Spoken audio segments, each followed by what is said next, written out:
How's it going everyone, it's Matty from Logic Effects, and in this video I'm just going to cover the 40 habits and tips of the world's top hedge fund managers. Do make sure to subscribe to our channel and we hope you enjoy the episode. Number 1. There is no holy grail in trading. Many traders mistakenly believe there is a single solution to defining market behavior. Not only is there no single solution to the markets, but those solutions that do exist are continually changing. The range of methods used by traders interviewed in Hedge Fund Market Wizards, some of which are even polar opposites, is a testament to the diversity of possible approaches. There are a multitude of ways to be successful in the markets, although they are hard to find and achieve.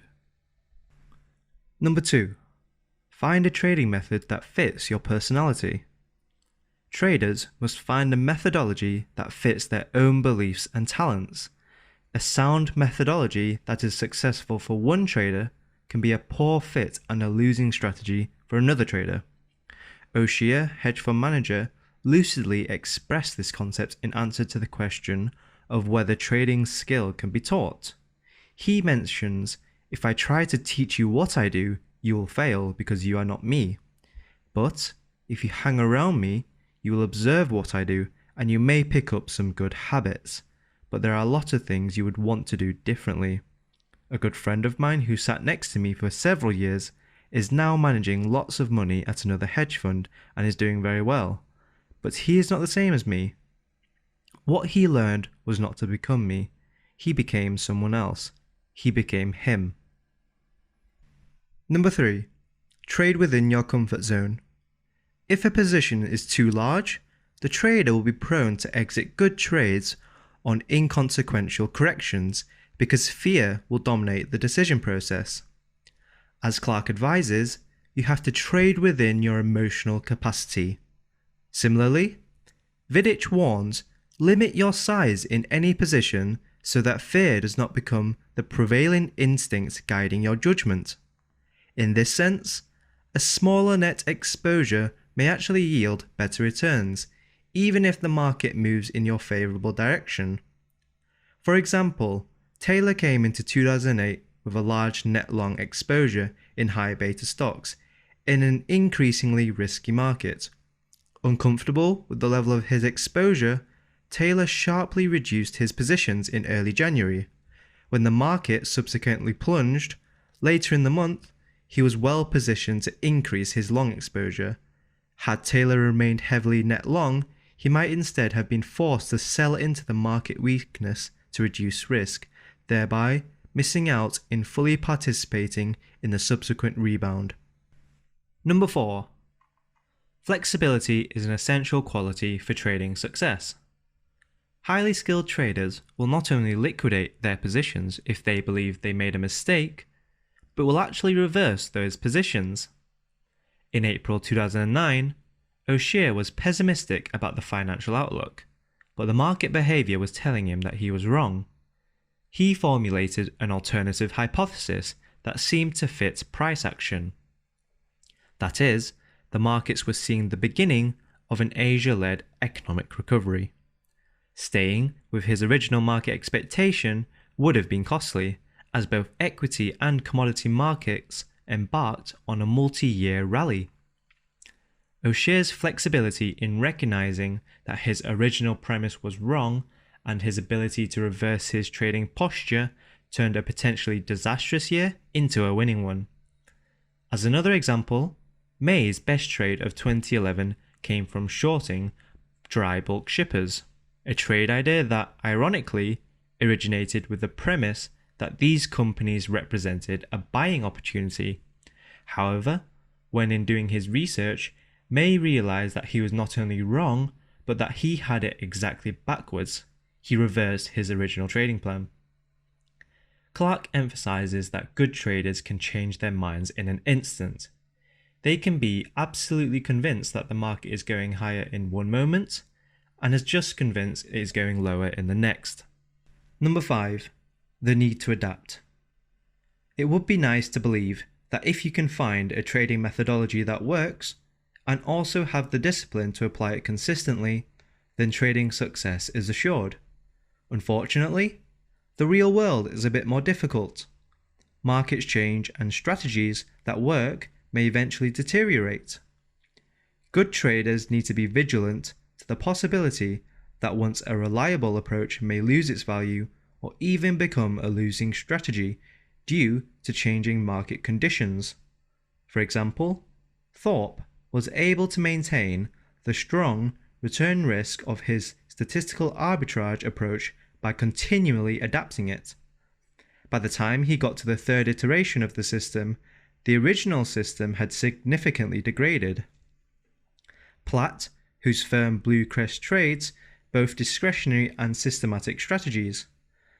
He believes that systematic approaches must continually be revised or else they will degrade. He describes the process as a research war. Jimmy Bolidimers had to adapt a less aggressive posture in positioning against ongoing trends, once he realized that the growing participation of hedge funds was resulting in smoother and more prolonged market trends. Had he not responded to the changing market environment, his previous successful approach would likely have led to large losses. Number 6.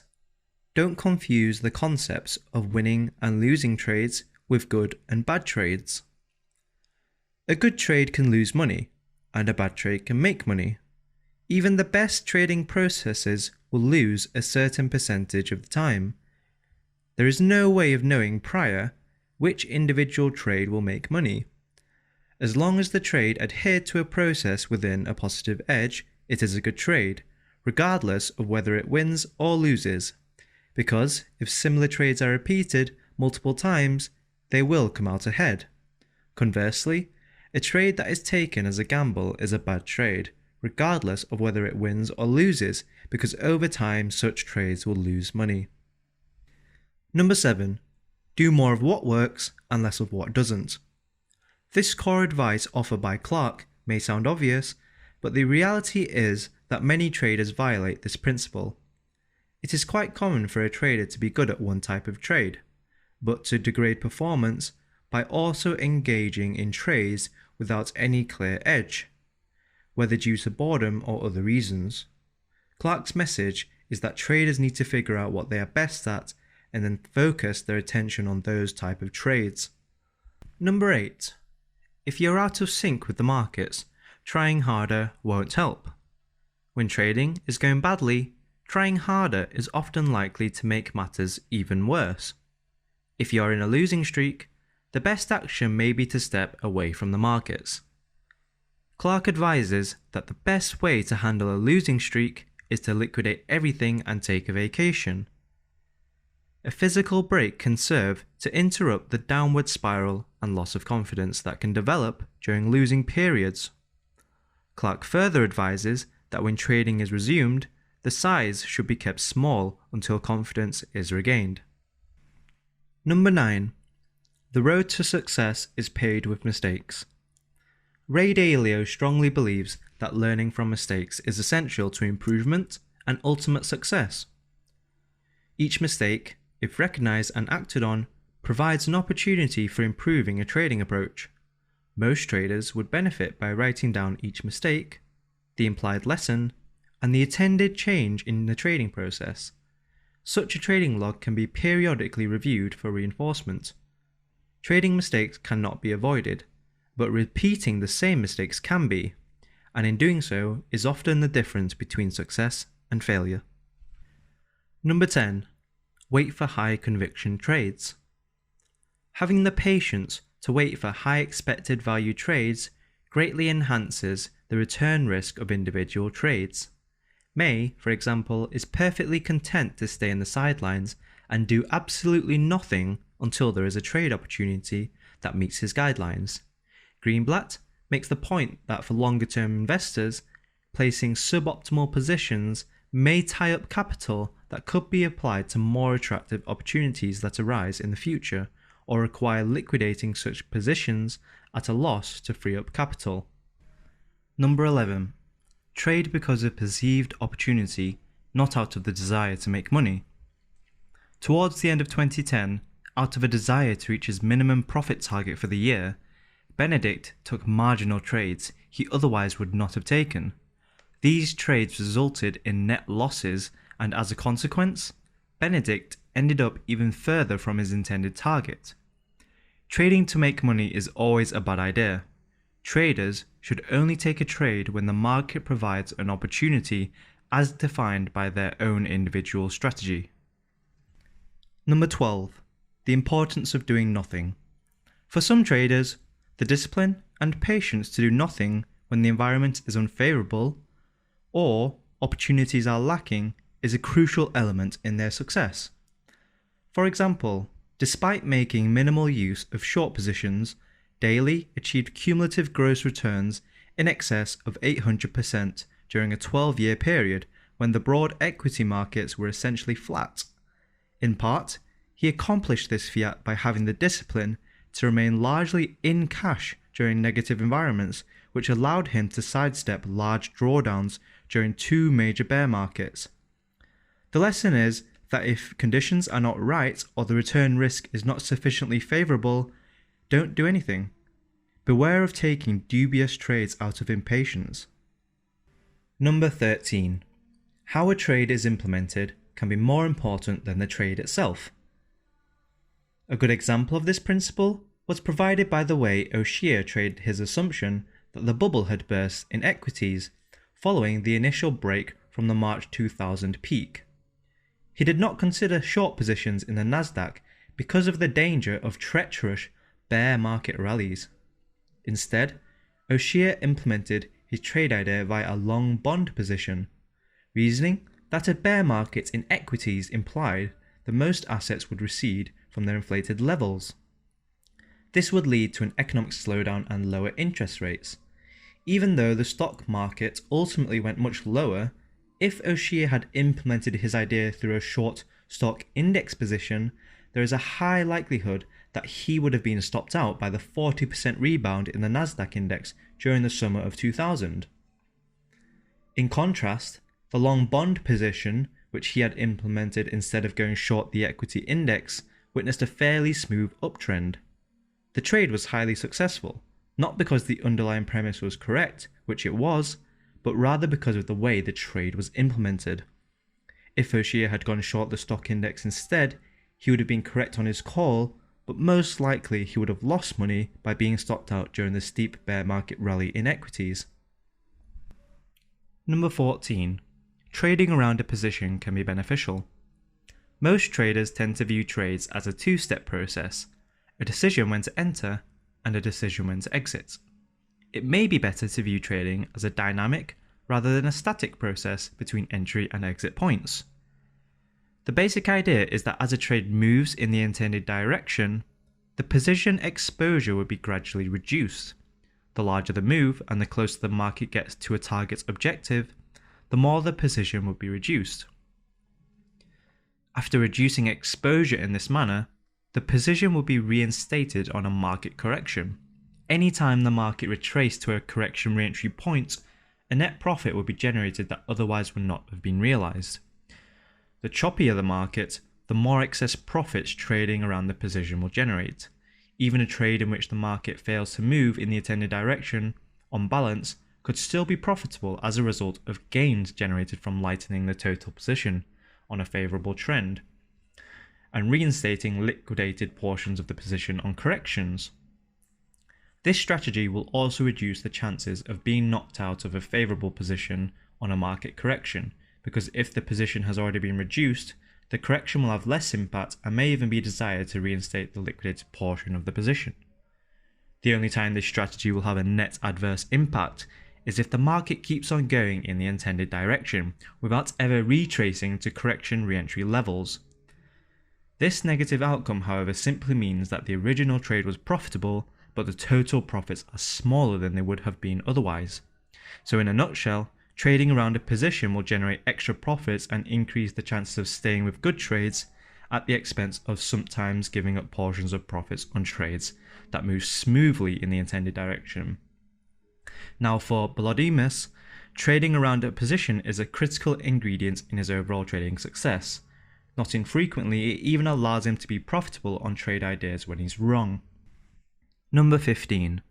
Position size can be more important than the entry price. Too many traders focus only on the entry price and pay insufficient attention to the size of the position. Trading too large can result in good trades being liquidated at a loss because of fear. On the other hand, trading larger than normal when the profit potential appears to be much greater than the risk is one of the key ways in which many of the market wizards achieve superior returns. Trading smaller or not at all for lower probability trades and larger for high probability trades can even transform a losing strategy into a winning one. For example, by varying the bet size based on perceived probabilities, Thorpe was able to transform the negative edge in blackjack into a positive edge. An analogous principle would apply to trading strategy in which it was possible to identify higher and lower probability trades. Number 16. Determining the trade size. What is the optimal trade size? There is a mathematically precise answer, which is the Grail criterion, and it will provide a higher cumulative return over the long run than any other strategy for determining trade size. The problem, however, is that the Grail criterion assumes that the probability of winning and the ratio of the amount won to the amount lost per wager are precisely known. Although this assumption is valid for games of chance, in trading, the probability of winning is unknown, and at best can only be estimated. If win-loss probabilities can be reasonably estimated, then the Grail criterion can provide a starting point for determining trade size. Thorpe recommends trading only half the Grail amount, because the penalty for overestimating the correct trade size is severe, and because most people would find the volatility implied by the full Grail amount too high for their comfort levels. If win-loss probabilities can't be reasonably estimated, then the Grail criterion can't be used. Number 17. Vary market exposure based on opportunities. Exposure levels and even the direction of exposure should vary based on opportunities and perceived relative value. For example, depending on whether stocks prices appear to be cheaply or expensively priced, Claugus will vary his net exposure range from 110% long to 70% short. Varying the exposure based on opportunity can lead to significantly improved performance results. Number 18. Seek an asymmetric return risk profile. May structures his trades to be right skewed. That is, the maximum loss is limited, but the upside is open-ended. One common way of achieving this type of return risk profile is by being a selective buyer of options. Buying options when there is a perceived greater than normal probability of a large price move. O'Shea is another trader who structures almost all of his trades to be right skewed. Some of the trades he uses to achieve this return risk profile include long options, long credit default swap protection, long T-bills, short euro-dollar spreads, all trades in which the maximum loss is constrained. Platt achieves right skewed asymmetry at the portfolio level through the risk control process, which strictly limits each trader's maximum loss from the starting allocation each year, but does not raise the risk cutoff level if the trader generates profits during the year. In this way, the portfolio maximum loss is tightly curtailed, but the upside potential is open-ended. Number 19. Beware of trades born of euphoria. Caution against placing impulsive trades influenced by being caught up in market hysteria. Excessive euphoria in the market should be seen as a cautionary flag of a potential impending reversal. Number 20. If you are on the right side of euphoria or panic, lighten up. Parabolic price moves in either direction tend to end abruptly and sharply. If you are fortunate enough to be on the right side of a market in which the price move turns near vertical, consider scaling out of the position while the trend is still moving in your direction. If you would be petrified to be on the other side of the market, that is probably a good sign that you should be lightening your position. Number 21. Staring at the screen all day can be expensive. Clark believes that watching every tick can lead to both overtrading and an increased chance of liquidating good positions. He advises finding a more productive use of time to avoid the pitfalls of watching the market too closely. Number 22. Just because you've heard it 100 times doesn't make it less important. Risk control is critical. Many of the traders interviewed are more concerned about not losing money than making money. Risk control strategies mentioned by the traders include the following. Risk limits on individual trades. Many of the traders interviewed will risk only a small percentage of assets under management on any single trade. Ramsey, for example, only risks a loss of about 0.1% on any individual trade. Although such a close stop is probably too extreme for most traders to adopt, the general concept of using a relatively close stop at the trade inception, while allowing a wider stop relative to prevailing prices after a profit margin has been established, is an effective risk management approach that could work well for many traders. Exposure reduction thresholds.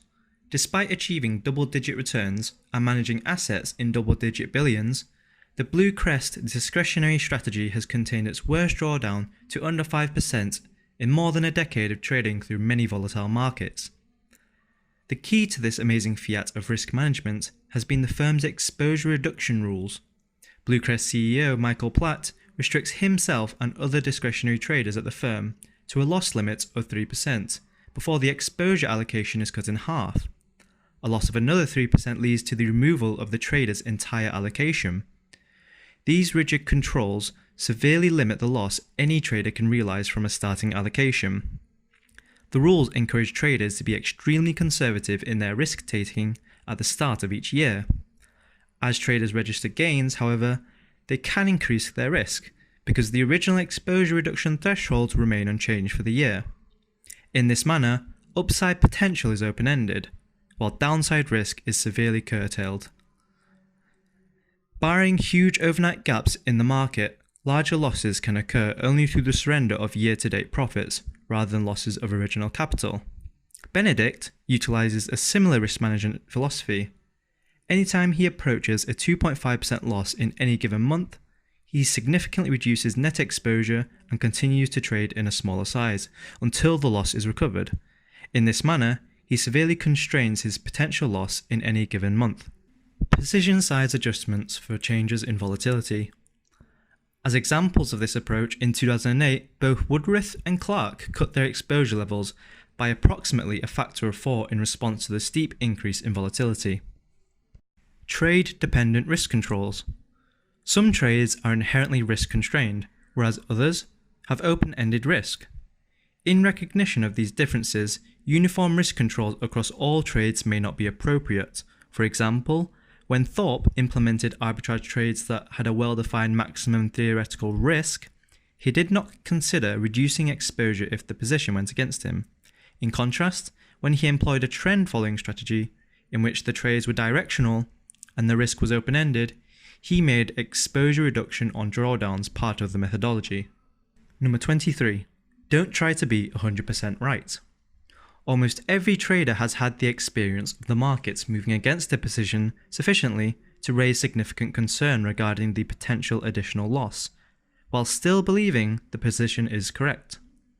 Staying in the trade risks an uncomfortably large loss, but liquidating the trade risks abandoning a good position at nearly the worst possible point. In such circumstances, Vidic advises that instead of making an all-or-nothing decision, traders should liquidate part of their position. Taking a partial loss is much easier than liquidating the entire position and will avoid the possibility of riding the entire position for a large loss. It will also preserve the potential for a partial recovery if the market turns around. Number 24. Protective stops need to be consistent with the trade analysis. O'Shea explains that too many traders set stops based on their pain threshold rather than as a point that disproves their trade premise. Because traders can't stand the pain of a larger loss, they tend to set stops too close. That is, at a point at which they still believe in the trade. Consequently, there is a tendency for some traders to try to repeatedly re-enter a trade after being stopped out, potentially leading to multiple losses, which cumulatively can be larger than the single loss that would have occurred with a wider stop originally set at a meaningful level. O'Shea advises that traders should first decide at which price they believe their trade is wrong, and then set the stop accordingly. If the implied loss to this stop point is uncomfortably large, then the position size should be reduced. Using this approach, if the market reaches the stop point, it will be consistent with demonstrating that the original trade idea was wrong. Number 25. Constraining monthly losses is only a good idea if it is consistent with the trading strategy. Although tightly constraining monthly losses is a prudent action for many traders, for investors with a long-term perspective, monthly loss constraints can be detrimental. Taylor, for example, believes that if he has a strong conviction that a stock will move much higher over the long term, then cutting exposure on interim weakness to limit the depth of a monthly loss would be a mistake. Similarly, Greenblatt asserts that value investors must maintain a long-term perspective and not be swayed by interim losses, providing that the fundamentals haven't changed. For longer-term investors such as Taylor and Greenblatt, monthly loss constraints would be in conflict with their strategy. Number 26. The Power of Diversification. Ray Dalio calls diversification the holy grail of investing. He points out that if assets are truly uncorrelated, diversification could improve return risk by as much as a factor of 5 to 1. Number 27. Correlation can be misleading. Although being familiar with correlation between different markets is crucial to avoiding excessive risk, it is important to understand that correlation measures past price relationships. It is only relevant if there is reason to believe that the past correlation is a reasonable proxy for future correlation. Some market correlations are stable, but others can vary widely and even change sign. For example, stocks and bonds sometimes move in the same direction, and sometimes move inversely.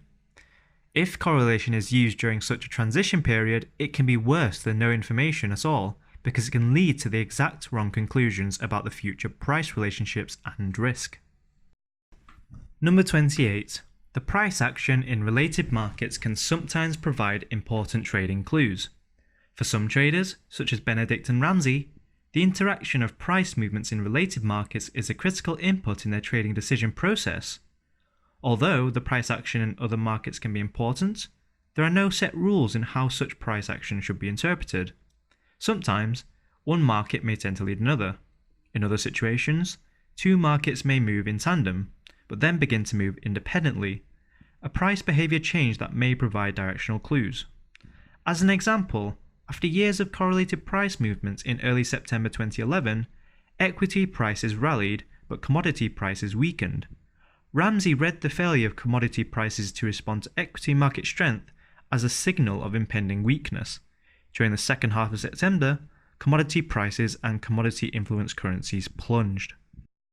Number 29. Markets behave differently in different environments. Any analysis of fundamental factors that assumes a static relationship between economic variables and market prices will be doomed to failure because markets behave differently in different environments. As Ray Dalio points out, the same fundamental conditions and government actions will have different price consequences in a deleveraging environment than in a recession. Number 30. Pay attention to how the market responds to news. A counter to anticipated response to market news may be more meaningful than the news item itself. Platt recalls a trade in which there was a continuing stream of adverse news. He repeatedly expected to lose money after each news item, and yet the market did not move against him. Platt read the inability of the market to respond to the news as a confirmation of his trade idea, and he quadrupled his position, turning into one of the biggest winners ever. Number 31. Major fundamental events may often be followed by counterintuitive price movements. Ray Dalio recalls two such critical events in his early trading career. The US abandonment of the gold standard in 1971 was followed by a huge market rally, as was the Mexican default in 1982. There are two explanations for this type of seemingly paradoxical price behavior. First, such major events are often fully anticipated and discounted, or even over-discounted. Second, a major bearish fundamental development may spur government actions that can often have a greater market impact than the event itself. Number 32. Situations characterized by the potential for a widely divergent binary outcome can often provide excellent buying opportunities in options. Option prices are primarily determined by models that assume that large price movements are unlikely. In circumstances when the fundamentals suggest a significant potential for either a large gain or large loss, option prices often fail to reflect the abnormally large probability of such outsized price movements. Examples of this principle include Greenblatt's option trade in Wells Fargo and May's option trade in Capital One. Number 33. A stock can be well priced even if it has already gone up a lot.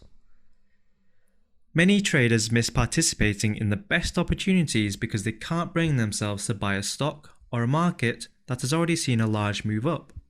What matters, however, is not how much a stock has gone up, but rather how well a stock is priced relative to its future prospects. For example, Taylor's largest holding in Apple had already experienced a large price advance, and indeed, this prior large price gain kept many investors from buying the stock, despite it having excellent fundamentals. But in Taylor's opinion, the amount of the prior price gain was irrelevant because based on the earnings projections, the stock was priced cheap. Number 34. Don't make trading decisions based on where you bought or sold.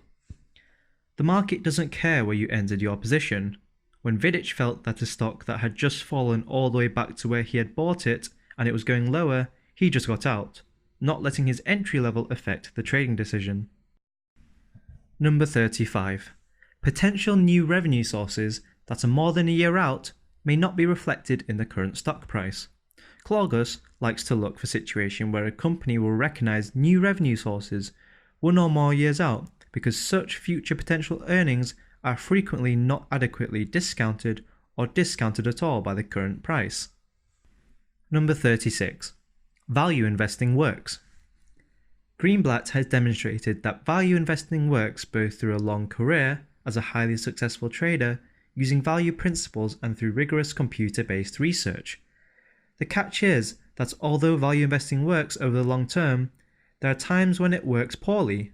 However, as Greenblatt points out, this periodic underperformance is actually the reason why value investing is able to maintain its edge. If it worked all the time, it would attract enough followers so the edge would disappear. Given the inherent long-term character of the efficiency of this approach, value investors need to have a similar long-term perspective to avoid inconsistencies between their methodology and trading decisions. Number 37. The efficient market hypothesis provides an inaccurate model of how the market really works. Prices are not always fair value. Sometimes, prices will be much too high based on the prevailing information, and sometimes they'll be much too low. Greenblatt quotes the metaphor originally used by Benjamin Graham in which he compares the market to a highly erratic business partner who is sometimes willing to sell shares to you at absurdly low prices and sometimes willing to buy shares from you at ridiculously high prices. The trader should take advantage of these bouts of emotional irrationality by the market. Of course, the consequence is that the value investor will typically be a seller during periods of market euphoria and a buyer during market panics. To be able to hold fundamentally justified value positions through the market panics, the value investor needs to maintain a long-term perspective. Number 38. It is usually a mistake for a manager to alter investment decisions or the investment process to better fit investor demands. Greenblatt tells his students, you are setting yourself up for failure if you invest differently than you want to in order to please investors. Taylor also acknowledges this same perspective when he states, I am trying to stop caring about what my clients think. Number 39. Volatility and risk are not synonymous. Low volatility does not imply low risk, and high volatility does not imply high risk. Investments subject to sporadic large risks may exhibit low volatility if a risk event is not present in the existing track record. For example, the strategy of selling out of the money options can exhibit low volatility if there are no large, abrupt price moves, but is at risk of asymptotically increasing losses in the event of a sudden steep sell-off. On the other hand, traders such as May will exhibit high volatility because of occasional very large gains, not a factor that most investors would associate with risk or even consider undesirable, but will have strictly cut risk because of the asymmetric structure of their trades. So, Some strategies such as option selling can have both low volatility and large open-ended risks, and some strategies such as maze can have both high volatility and constrained risk. Number 40. It is a mistake to select managers based solely on past performance. Greenblatt cites various empirical studies demonstrating that the past performance of managers has no predictive value regarding their future performance. So the single factor that overwhelmingly determines how investors choose their investments, that is, past returns, has no effectiveness. Greenblatt advises choosing managers based on their process rather than the returns. As a related point, investors often make the mistake of equating manager performance in a given year with manager skill. Sometimes more skilled managers will underperform because they refuse to participate in market bubbles. The best performers during such periods are often the most imprudent rather than the most skilled. Taylor underperformed in 1999 because he thought it was ridiculous to buy tech stocks at their inflated price levels. The same investment decision, however, was instrumental to his large outperformance in the subsequent years when these stocks witnessed a prolonged massive decline. In this sense, past performance can sometimes even be an inverse indicator. And that is it for our video on the top hedge fund manager tips. Hopefully you found one or two of these tips useful and you can actually start implementing them into your own trading. You may not actually agree with all of them because there's actually quite a lot, but these are the types of habits and the type of tips that the top traders and the top hedge fund managers are actually using in the markets today. If you're more interested in learning Forex and how to trade Forex, you can actually sign up to our academy, the link's in the bio. We'll teach you the global macro approach, how to apply fundamentals of the market, how to apply economic reports, how to analyze them, and why it's so useful. Thanks for watching. Do make sure to subscribe and follow us on Instagram.